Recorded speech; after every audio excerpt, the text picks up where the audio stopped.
இப்ப பகமை கொண்டோர் உங்களுக்குள் திட்டிவிட்டால், பதிவாக்கிவிட்டால், பகமையானவர்களை எண்ணும் போதெல்லாம் பகமை உணர்ச்சிகள் நமக்குள் தோன்றும். ஆக அவனை பற்றி பகமை உணர்ச்சிகள் வரப்படும் போது, இங்கே எழுத்து வடிவில் வரப்படும் போது, இது எழுத்து எழுதும் போது இந்த உணர்வு வந்து விட்டால் தவறின் நிலையில் எழுத்தில் வந்துவிடும். பின் திருப்பி நாம் பார்த்தாலே கிரகம் அவனை நினைச்சேன் இப்படி வந்துவிட்டு. ஆக அடுத்தவர் வந்து நீ என்னங்க தப்பாடு, நீ 5-6 பார்த்துட்டு போயா அப்படிம்பாங்க. நீ தவறு செய்தவர் நீங்க அடுத்தவன்னு சொல்லி பாருங்க, அவங்ககிட்ட உடனே கோபத்து பாருங்க. இல்லைங்க கொஞ்சம் பொறுமையா இருங்க பாருங்க அப்படின்னு சொன்னா, எனக்கு என்ன தெரியாது, நீ வந்து எனக்கு புத்தி சொல்லுங்க பயம் அப்படின்னு தான் நீங்க சொல்ற. இந்த வேகம் அதை சிந்திக்கும் தன்மை விடாது. அப்ப நாம் அதை சொல்லுகிறார் என்ற நிலையில் ஈஸ்வரா என்று நாம் அந்த உணர்வின் தன்மை நவந்தம் என்றால், தவறு செய்யும் உணர்வை நாம் பார்த்த பின் இதை சுத்தப்படுத்தும் அந்த அருஞானத்தை பெற்றோம் என்றால் அதை தடுக்கும், நம் சிந்தனையை சீராக்கும். இல்லைவென்றால் நல்ல அணுவின் முகப்பில் வரப்படும்போது உணர்வின் அறிவாக ஊட்டும், அது மறைத்துவிடும். நம்முடைய நினைவாற்றலும் மறைத்துவிடும், மறந்துவிடும். தவறின் நிலைகளை நமக்குள் வளர்த்துவிடும். தவறான அணுக்கள் விளைந்து விட்டால் பின் நோயாக உருவாகும், சிந்தனை குறையும், உடலில் அந்த வேதனை உணர்வுகள் உணர்ச்சிகளை தோன்றி தசைகளை குறைக்கும். ஆகவே இதை போன்ற நிலைகளிலிருந்து நாம் மேல்தல் வேண்டும். இதற்குத்தான் இதை உங்களுக்குள் சொல்லுகின்ற சந்தர்ப்பம் நம்ம எப்படியோ எந்தெந்த வகையிலும் நல்ல உணர்வுகளை இதை கலந்த பின் நல்ல உணர்வுகளை செயலற்றதாக மாற்றும். ஆனால் பரிணாம வளர்ச்சியில் சார்ந்த குணம் கொண்டாலும் அதனுடைய வேகத்தின் உணர்வு கொண்ட புலியவோ பாம்பையோ தேளையோ அது பார்க்கிறது என்றால் அதன் உணர்வின் தன்மை இதற்கு வளர்ச்சியாகி காக்கும் உணர்வு கொண்டு அது வலிமை கொண்ட நிலைகளில் மாறுகின்றது. இப்ப நாம் கோழியை எடுத்துக்கொள்வோம், அதனின் உறுப்புகளை எடுத்துக்கொண்டால் பறவை இனங்களில் கோழிகளையும் எடுத்துக்கொள்வோம். இப்ப நாம ஒரு தேள் கொடுக்கு இருக்கின்றது, அதில் விஷம் இருக்கின்றது. ஆனால் தேள் கொடுக்கிலே அதை இறந்த பிற்பாடு கையை வச்சோம்னா அந்த விஷம் கொட்டினா அந்த கடுகடுப்பு வரும். அதே சமயத்தில் ஒரு பாத்திரத்தில் இந்த தேளை போட்டு விட்டால் கொட்டினா அந்த பாத்திரம் அப்படி அதனுடைய முனி எவ்வளவு இருக்கோ அந்த ஓட்டையை போட்டு விடும், அதுக்கு அவ்வளவு வலிமை இருக்கு. ஆனால் கோழியோ அந்த தேளை கொத்தி குதறுகின்றது, அந்த முள்ளோடு விழுங்குகின்றது. ஆனால் அதுக்குள்ள இருக்கக்கூடிய அமிலமோ அந்த விஷத்தை ஒடுக்குகின்றது. ஆனால் அதே கோழியை மனிதன் சாப்பிடுகின்றான், அதிலே சேர்ந்த விஷத்தின் தன்மை மனிதனின் உணர்ச்சிகளை ஊட்டுகின்றது அதிகமாக. அதனால்தான் பெரும்பகுதியானவர் கோழிகளை அதிகமாக சாப்பிடும். உணர்வின் வேகமும் உணர்ச்சியின் வேகங்களை இங்கு கூட்டப்படும் போது அந்த கோழியை நிறைய பேர் சாப்பிடுவாங்க. பாருங்க, சேலத்தில் பார்க்கலாங்க, ஆட்டுக்கறிக்காரும் கோழிக்கறி தான் நல்லா இருக்கும், முழுசா விழுங்குவாங்க. பார்த்தாங்க ஆடு, அதை பார்த்த கோழி சாக கிடைக்குன்னு தீனி கூட கொடுக்க மாட்டாங்க. இதை விலையை சேர்வானுங்க, பிடிச்சிட்டு வரணும், தொங்க வச்சுட்டு இருப்போம், நரக வேதனைப்படுத்தும். இங்கேருந்து ஒன்று தோலை விரிச்சு கொடுக்கறதுக்கெல்லாம் முழுசாக வாங்கிட்டு போகிறாங்கம்பா. இல்லை நாளைக்கு தான் சரி கொண்டு போவோம். இவன் அங்கே போய் தீனியும் போட மாட்டான், ஒன்றும் போக மாட்டான். அப்போ அந்த உணர்வு இவனை என்ன ஆகும்? நம்ம கோழின்னு நினைக்கிறோம், ஒரு பட்சி அவன் தனக்கூட வந்த அந்த பட்சியின் உணர்வை அது துடிப்பதை பார்த்தது, அந்த வேதனை அந்த தன்னுடைய பாசத்தின் உணர்வை பார்த்தது. ஆனால் வேடுவனின் கண்ணை உற்று பார்த்தது, அவனுக்குள் ஊடுருவி பாச உணர்ச்சியை தூண்டியது. ஆனால் வேதனைப்படும் உணர்வுகள் இங்கே வேதனைப்பட்டு கொண்டு இப்படி செய்கிறானே என்று நினைவேன். அவனை உருவை பார்த்து இந்த நினைவை பார்த்தால் அவனை கண்ணை நிச்சயம் பார்க்கும். இந்த உணர்வின் தன்மை வெயிலுக்குள் வேதனைப்படும் உணர்ச்சியை தூண்டும்.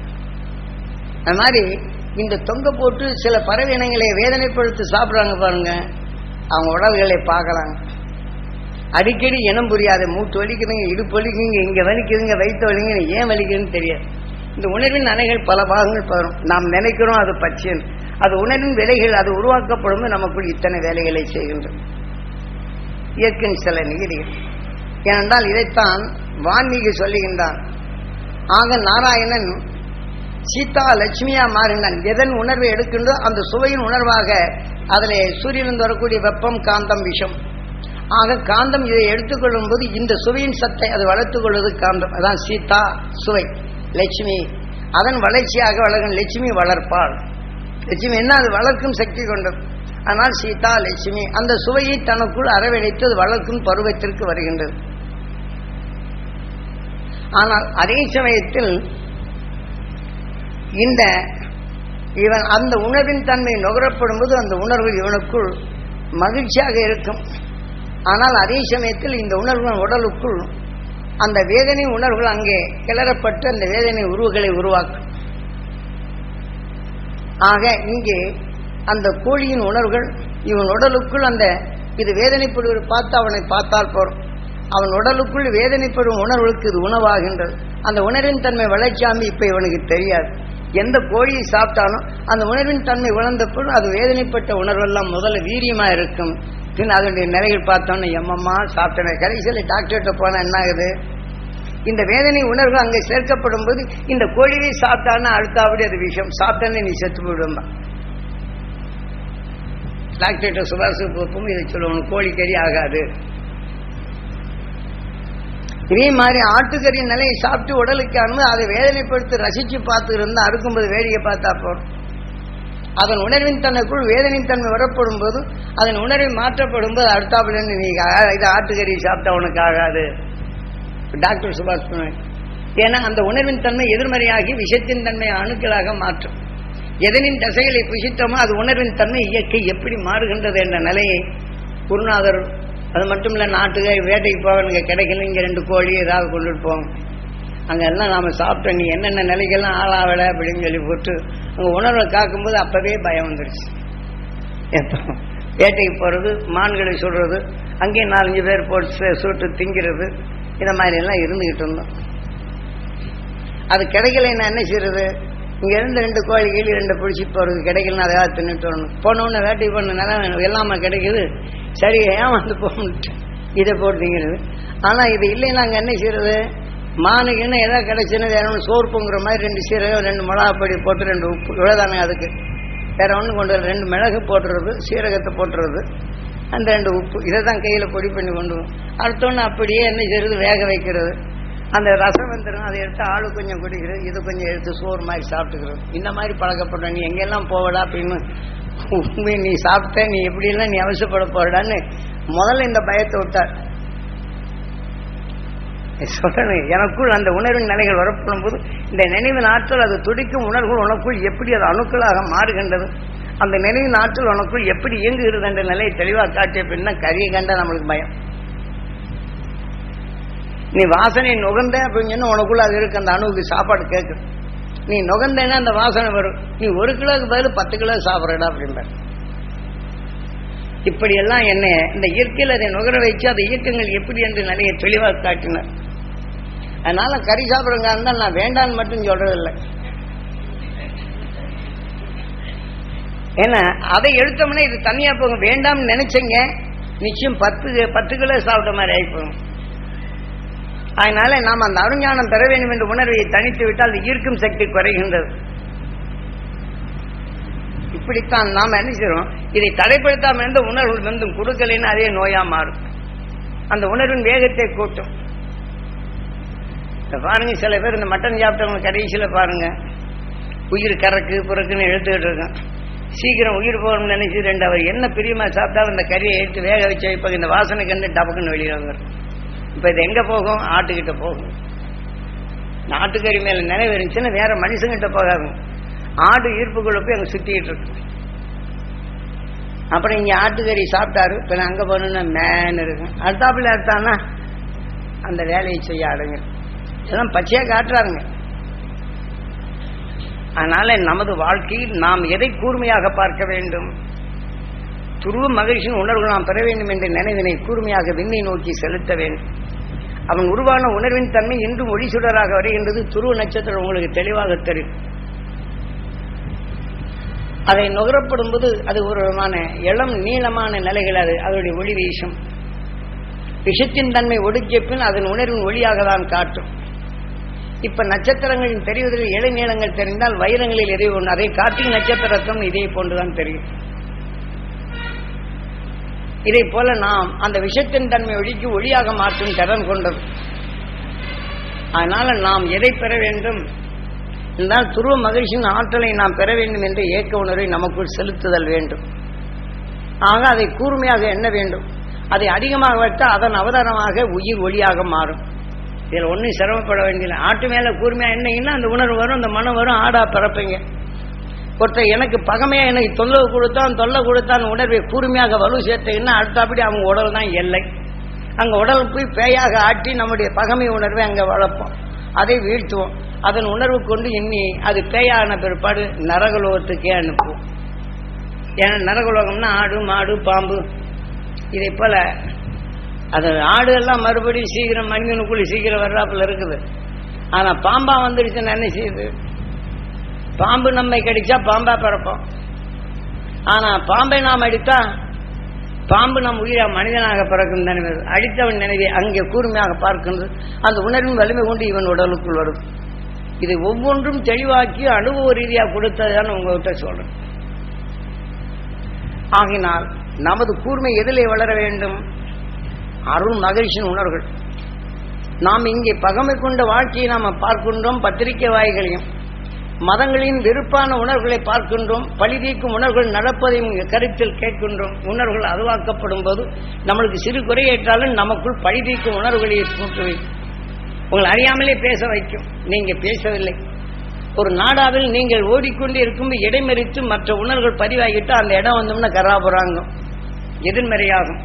இதே போலதான் பதிவின் அலைகள் கொண்டு நாம் நுகரும் ஆற்றல் இதை இடமெறித்து வந்துவிட்டால் உயிரில் மோதப்படும் அந்த உணர்ச்சியை மாற்றும். அது சீராக வராது. ஏனென்றால் நம்ம உயிர் காந்த ஊசி போன்று அது ஒராயும் உணர்வுகளைத்தான் ஒளிகளை எழுப்புகின்றது. தான் கண்கள் பதிவாக்கி கருவிழி பதிவாக்கி அவருடன் சேர்ந்த காந்தப்புலன் அதை கவர்கின்றது. உயிரிடம் ஒராய செய்யும் போதுதான் கண்ணன் சங்கநாதம் ஊதிய பின் குருச்சேத்திர போர் என்று. ஆக நமது உயிரிலே பட்டன ஒளிகளை எழுப்புகின்றது. இந்த உடலுக்குள் இருக்கும் அனைத்து குணங்களுக்கும் உயிரிய குருவாக இருக்கின்றது. அப்போதுதான் இதால் வளர்க்கப்பட்ட நிலைகள் இன்று பகமையின் உணர்வுகள் நமக்குள் வளர்ந்த பின் நமக்குள் நல்ல உணர்வு ஒடுக்கிய உணர்வு இதுக்கொண்டு என்ன செய்யும்? இந்த குருச்சேத்திர போர் இந்த உடலை காக்க. ஆக நல்லதைக்கும் குருவாக இருப்பதும் உயிரே. ஆக கெட்டவைக்கும் உயிராக இருப்பதும் உயிரே. ஏனென்றால் அவை உருவாக்கி அவை அனைத்துக்கும் உடல் உள்ள நல்லவை கெட்டவை அனைத்துக்கும் குருவாக இருக்கின்றது. ஆனால் அதே சமயத்தில் எந்த குணத்தை எண்ணுகின்றோமோ அதுவே குருவாக வந்து அதன் செயலாக நம்மை செயலாகும். இந்த குருவில் நாம் எதனை நாம் குருவாக்க நமக்குள் உருவாக்க வேண்டும். தான் கண்ணன் கீதா உபச்சாரத்தில் இந்த கண்களின் செயலாக்கங்கள் நம்மை உணர்த்துவது எப்படி? தன்னை பாதுகாக்கவும் செய்யுது. ஆக பாதுகாக்கும் உணர்வு தீமையின் உணர்வு எடுத்தால் அந்த நினைவு கொண்டே தீமையை பாதுகாக்கும் உணர்வுகள் தனக்குள் வளர்ச்சியாக்கும். அதை தீமையின் நினைவாக்கும். அதனை பாதுகாக்கும் உணர்வுகளை நுகரும். அதனைவே நமக்குள் இயக்கும். ஆக தன்னை பாதுகாக்கும் உயர்வுகள் வரப்படும் போது தன்னை உயர்வான உணர்வின் தன்மை எண்ணத்தில் வந்து அதை எடுத்து நம்மை பாதுகாக்க வேண்டும் என்றால் அருஞானி உணர்வை தனக்குள் இருந்தால் தனக்கு பாதுகாப்பு நிலையில் நமக்குள் வந்து தீமைகள் அகற்றும். இதெல்லாம் நாம் தெளிவாக தெரிந்து கொள்வதும் நல்லது. என்றால் நாம் பரிணாம வளர்ச்சியில் வளர்ந்தவர்கள். அது மனிதனான பின் பரிணாம வளர்ச்சி தீமையை அகற்றியவன் துருவ மகரிஷி. அதன் வழிகளில் நமக்குள் வளர்ச்சி அடைந்த அருண் ஞானின் உணர்வை நமக்குள் நீங்கள் பெறுவதற்கு அது தகுதியேற்கும் நிலையில் தான் இப்போ உங்களுக்கு இந்த 3 நாளும் ஆழமாக பதிவு செய்து எதிர்மனைகள் உங்களுக்குள் எப்படி திருப்புகின்றது, இதிலிருந்து நீங்கள் எப்படி விடுபட வேண்டும் என்ற மெய் உணர்வை நீங்கள் பெறுவதற்குத்தான் இதை உபதேசித்தது. கொஞ்சோண்டு காட்டு கொடுக்குறீங்களா? இன்னைக்கு காலையில பேசக்கூட முடியும். அடக்குகின்றது அதை போராடி உங்ககிட்ட நான் பேசணும். இன்னைக்கு அதுல எவ்வளவு அற்புதம் வந்தது. எதை அடைக்குது, எதனுடைய நிலைகளை அதை தடுக்கணும், அந்த உணர்வு தான் உங்ககிட்ட போதித்தது. சொல்றது பாருங்க, என்னை பேச விடாமலே தடப்படுத்துது சில நிலைகள். அதை நாம் எப்படி கொண்டு வர வேண்டும் என்ற நிலைப்படுத்தி தான் இதை செயல்படுத்தினது.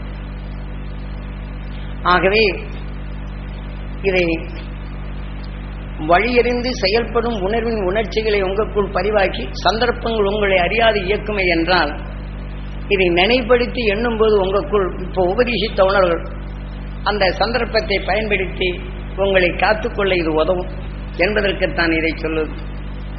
நீங்கள் பள்ளியில் பாடநிலையில் படித்தாலும் ஆபரேட்டர் பண்ணும்போது தனி நிலைகளை கொடுப்பார்கள். எல்லாம் எந்திரத்தை செய்ய கற்றுக்கொள்வார்கள். எந்திரத்தை இயக்கும் நிலைகளும் கொண்டு வருவார்கள். எல்லாம் கற்றுக்கொள்வோம். இது தவறாகிவிட்டால் என்ன செய்யறது, என்னென்ன வழிகள் தவறாகும், இதனுடைய தவறுகளை இது ஆபரேட் எப்படி பண்றது அப்படின்னு விஞ்ஞானிகள் கொடுப்பார்கள். உங்களுக்குள் சீரும் சிறப்பும் பெறக்கூடிய தகுதியை கொடுத்தாலும் உங்கள் வாழ்க்கையை இடமெறித்து தவறாகிவிட்டால் அந்த தவறை எப்படி அதை இயக்க வேண்டும் உங்களுக்கு அவனுடைய உணர்வுகளை சொல்லாமல் விட்டான். சாமி சொன்னார், அவர்கிட்ட சாமி கிட்ட சக்தி இருக்கு, அவருக்கு வருவார். நாம் எப்படி மாதிரி நம்ம பகவான் கிருஷ்ணன் இருக்கிறாரு, இவர் சுத்தமா சொல்வாரு. சொல்லுவீங்களா இல்லைங்களா?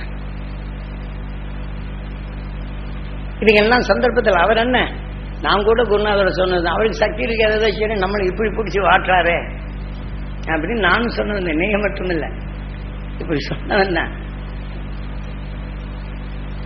ஏன்னா இதை போல நிலையில உங்கள் இது ஒவ்வொன்றாகவும் பதிவு செய்யும். உயர்ந்த ஞானத்தை பெற்றாலும் அவ்வப்போது இடைமறித்து தம்மை தீங்கு செய்யும் உணர்வுகளை தடைப்படுத்த நினைகொண்டு அந்த அருள் ஞானத்தை நீங்கள் பெருக்குதல் வேண்டும். நீங்க பாட நூல்கள் விமானத்தை செய்யறதுக்கோ அல்லது ஒரு யந்திரத்தை செய்வதற்கோ நீங்க செயல்பட்டாலும் அதனுடைய செயலாக்கங்கள் வரப்படும் போது இதில் தவறுகள் இயக்கப்படும் போது தவறுகளை எப்படி நீக்குவது என்ற நிலைகள் அது அறிவாக்கவில்லை என்றால் உருவாக்கியதிலும் பயனில்லை. இதை உருவாக்கணும் தவறை உணர்ந்து இருந்தது பாழாகிவிடும். அது விபத்துக்கள் ஆகிவிட்ட பறந்து செல்ல போகும். இது அறிவித்தை ஆபரேட் பண்ணாம அதனுடைய தவறுகளை இயங்கி என்ன ஆகும், விபத்தில் கொண்டு விடும்.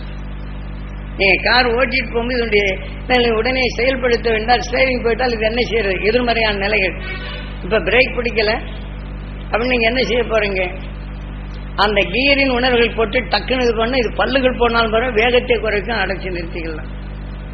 அப்ப அந்த ஆபத்தை காப்பாத்திருந்து வரலாம். கீழே பல்லு போடும், காசு வேணும். இது நேர பிரேக் பிடிக்காம மரத்தில் போட்டா என்ன செய்யும், அது அந்த மாதிரி நேரங்கள் இதை கியர்னால இது பிரேக் போட முடியும் தெரியும். அது இப்ப விட்டுட்டு பயத்தினால் விட்டோன்னு மோதிட்டு ஐயோ மன அலறவங்கள இருக்கிறாங்க. இதே போலதான் ஒவ்வொரு நிலைகளையும் நாம் ஞானத்தின் தன்மை போதித்தாலும் அந்த ஞானத்தை காக்கும் உணர்வுகள் வர வேண்டும். அதுதான் உங்களுக்கு இந்த உணர்வுகளை இடைமறித்து ஒவ்வொன்றும் அது உங்களை பலவீனப்படுத்தும் காலங்களில் இதை நீங்க எப்படி சொன்னீங்க, எல்லாம் செய்துட்டு வருவாங்க. ஆமா உங்க சாமியார் 5-6 செய்தார்ப்போ அப்படின்னு 2 பேர் சொன்னா பாரு, என்ன நம்ம இவ்வளவு பெரிய சாமி சொல்லணும் இவ்வளவு இதாக சொல்லணும், எனக்கு மனசே சங்கடமா இருக்கு.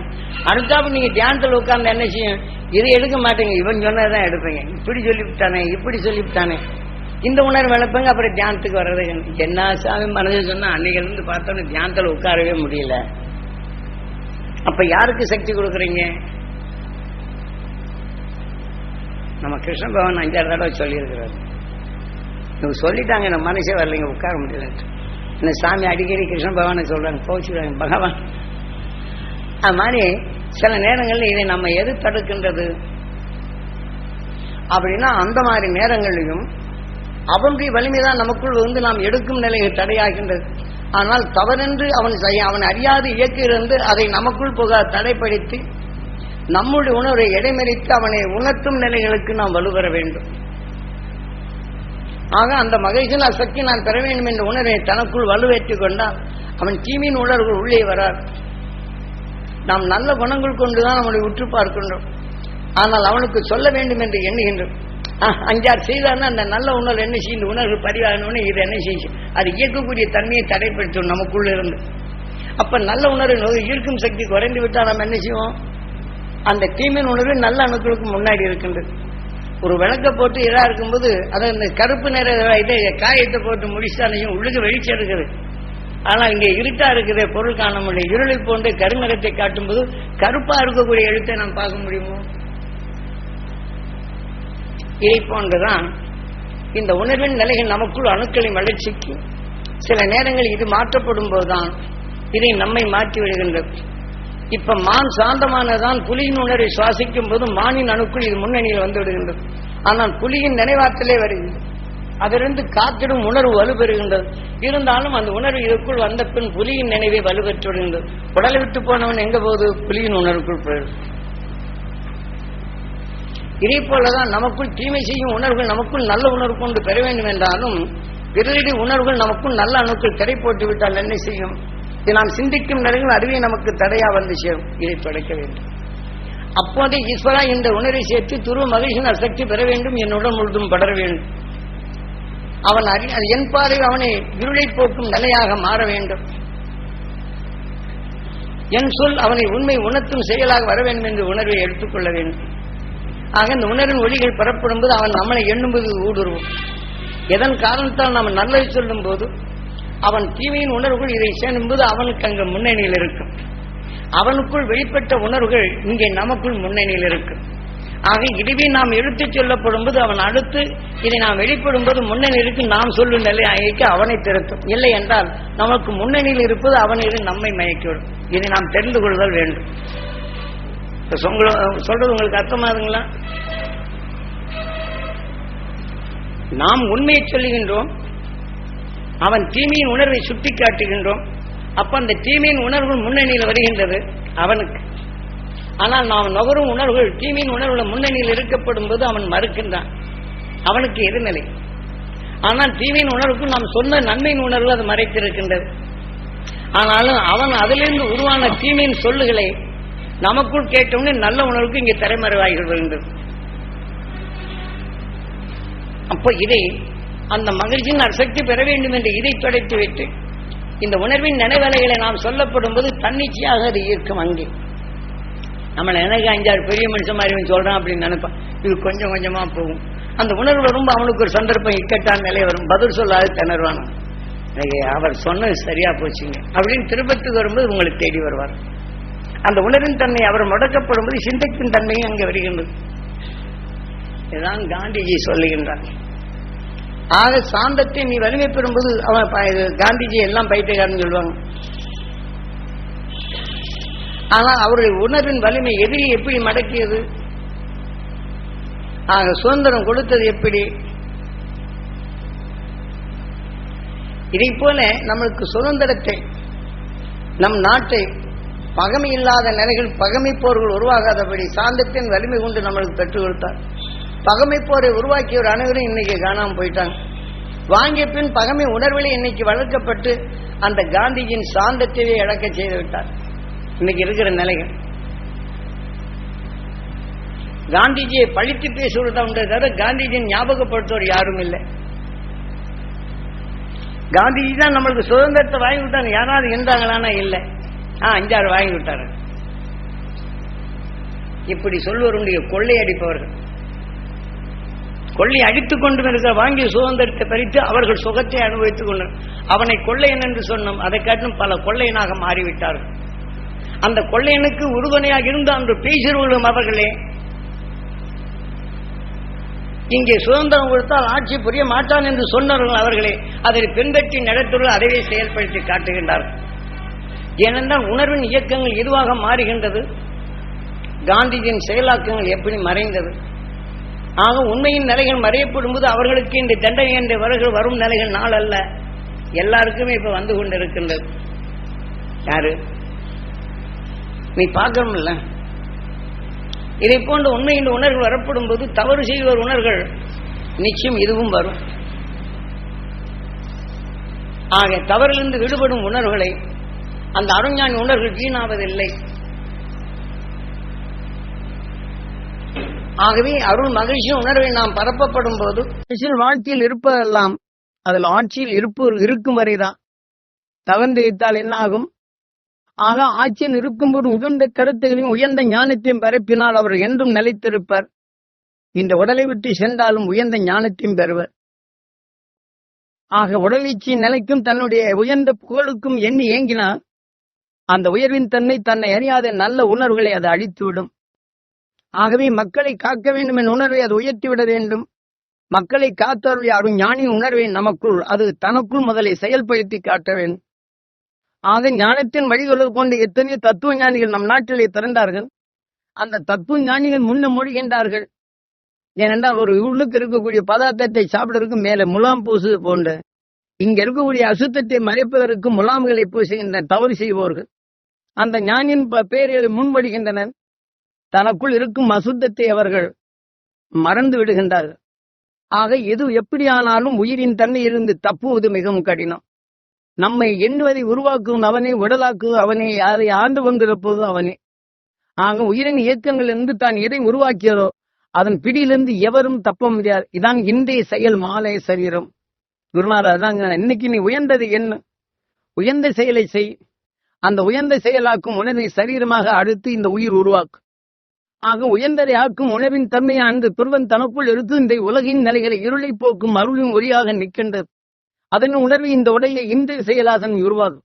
ஒவ்வொரு இருளையும் மாற வேண்டும், அருஞானம் அவர்களை பெற வேண்டும் என்று நீ இதை என் உனக்குள் இருவரும் இருளியின் தடைப்படுத்தும் அந்த உணர்வின் தன்மை ஒளியாக மாற்றி இந்த நினைவை உனக்குள் கூட்டிக்கொள். அடுத்த சரீரம் நீ அதுதான். வீரத்தவர்களை கேட்கிறது இன்று செயல் நாளைய சரீரம். இது ஒவ்வொரு நிமிடமும் நமக்கு உபதேசித்து உணர்வு இதுதான். ஆகவே இந்த மனிதன் புறமானது அல்ல, ஆனால் இந்த உருவை ஒளியாக மாற்ற வேண்டும். ஆறாவது அறிவின் தன்னை கார்த்திகேயா அறிந்திடும் அறிவு பெற்றவன், ஆனால் அதுவே ஒளியாக மாற்றும் தரவு பெற்றவன் தான் பிரம்மாவை சிறப்படிப்பான். ஆக நமக்குள் உருவாக மாற்றும் என்று ஒளியாக பெற்ற ஒளியின் உணர்வை அவனுக்குள் உந்து அதனை நமக்குள் ஒளியாக்குதல் வேண்டும். ஆகவே இதனை நாம் மனிதரும் பெற முடியும். உந்து கஷ்டமில்லை. கையில் அழுக்கு போட்ட நம்ம கழுவாம சாப்பிடுறோம், அழுக்கு பார்த்தா கொலைஜாமல சாப்பிடுறோம். நீங்க தவறுகளை பார்த்து அவன் ஞானத்தை கொண்டு தொடைத்துக் கொள்ளுங்க. இந்த தவறின் உணர்வு உங்களுக்குள் வளராது. அது இங்கே தொடைக்கப்படும் உணர்வு அங்கே உள்ளிருக்கும் அணுக்களுக்கும் அது தீமை சேராது. அருஞானி உணர்வு அங்கே பங்கு கொள்ளுகின்றது. இது நீங்க வழக்கில் வந்தால் நமக்குள் தீமையை வளாது தடைப்படுத்திக் கொள்ள உங்களால முடியும். நான் இந்த 6வது என்ன சேனாதிபதி, நம் உடலுக்குள் இருக்கும் அனைத்துகளுக்கும் சேனாதிபதியாக இருந்து காவல் காக்கின்றான் 6வது அறி. தீமையிலிருந்து வடப்படும் போது அருஞானி உணர்வு எடுத்து அதை உணர்ந்த காவலின் நிலையை தீமையில உள்புகாரை தஜப்படுத்த நிலவந்து பிறகு உட்புகொண்டு நம்முடைய வளர்ப்பின் தன்னை குறைத்தல் வேண்டும். அப்ப அருள் மகிழ்ச்சி நிறைய நமக்குள் இருக்கும் நல்ல அணுக்களுக்குள் இணைத்தல் வேண்டும். அதான் ஈஸ்வரா குரு மகிழ்ச்சியின் சக்தி நான் தர வேண்டும், என் உடல் முழுதும் படர வேண்டும் என் ஜீவாத்மா பரலை. உணர்வின் அணுக்களை உள் செலுத்தி அதை தடைப்படுத்தல். அந்த தடைப்படுத்த வந்து உணர்வு உண்டு வரும். காற்றிலிருந்து தனக்குள் எடுத்துக்கொள்ளும். ஆனால் ஒரு வித்து முளைத்தது என்றால் அதை முளைத்து அதனுடைய நுனி வந்து விட்டார். அந்த முளையின் சத்தை கொண்டு காற்றிலிருந்து எடுத்து செய்யும் மழை. ஆக மழையிலேயே அந்த கிள்ளி எறிந்து விட்டால் இதனை சத்தம் எடுக்காத அதனுடைய தொடரும் எடுத்தார். இது போன்றுதான் நாம் பிறருடைய உணர்வுகள் நமக்குள் அணுவின் தன்னை அதை கலந்து விட்டால் இடைம்பு தீமையின் உணர்வாக விளையாதபடி தடைப்படுத்த முடியும். ஆகவே உங்க வாழ்த்து இடர்வரும் இந்த நல்ல உணர்வை தடைப்படுத்தும் உணர்ச்சிகளை அலம்பி நல்ல உணர்ச்சிகளை சுயதராக்கும் இதை போன்ற நிலைகளை விட்டும் ஒவ்வொன்றும் இப்போ ஒரு தீமை வரும்போது எப்படி என்று அது அதை ரிப்பேர் விட்டார்கள். ஒருத்தர் உருவாக்குவார். அதை இயக்கப்படும் போது ஒருத்தர் பெற்று வந்து இவை அப்பப்ப ரிப்பேர் ஆன பித்தர் தான் உற்பத்தியானவர்கிட்ட போறதில்ல. அப்ப என்ன செய்யும், இந்த பித்தர் உங்களுக்கு சேர்த்து எதை இப்ப அந்த பித்தர் பயிர ஏதாவது படையாது அந்த உணர்வு எடுத்த உடனே அதுக்குண்டான உபாயத்தை உங்களுக்குள் திரித்து வாழும் உணர்வை விட்டு உருவாக்க உயிரா இருந்தாலும் அவனிடத்துல போறதில்லை. அவனால் உருவாக்க உணர்வு கற்றுக்கொண்டு வேணும் என்ன உணர்வு தக்க உபாயத்தை கொடுத்து ரிப்பேட்டி தகவன் எங்க இருப்பான். அதை வித்தா சீர்படுத்தும் உணர்வு இங்க இருப்பான். அங்கே செய்தி சேர்ந்ததில்லை. ஆகவே நமக்குள் என்ன செய்யுது உள்ளுக்கு இருக்குன்னா இப்ப உங்க உள்ளுக்கு அமைத்து இருக்கின்றேன். ஆக புறங்கள் எது வந்தாலும் ஃபேமஸ் என்ற நிலை இதை எடுத்தன் என்றால் இது சீர்படுத்த பொறுத்தான் என்ற உணர்வின் நினைவு வந்த இதற்குத்தான் இப்ப மணி கணக்கில் மனைவி பிடித்தது நினைவின் அர்த்தம் பிறப்பு செய்வர்.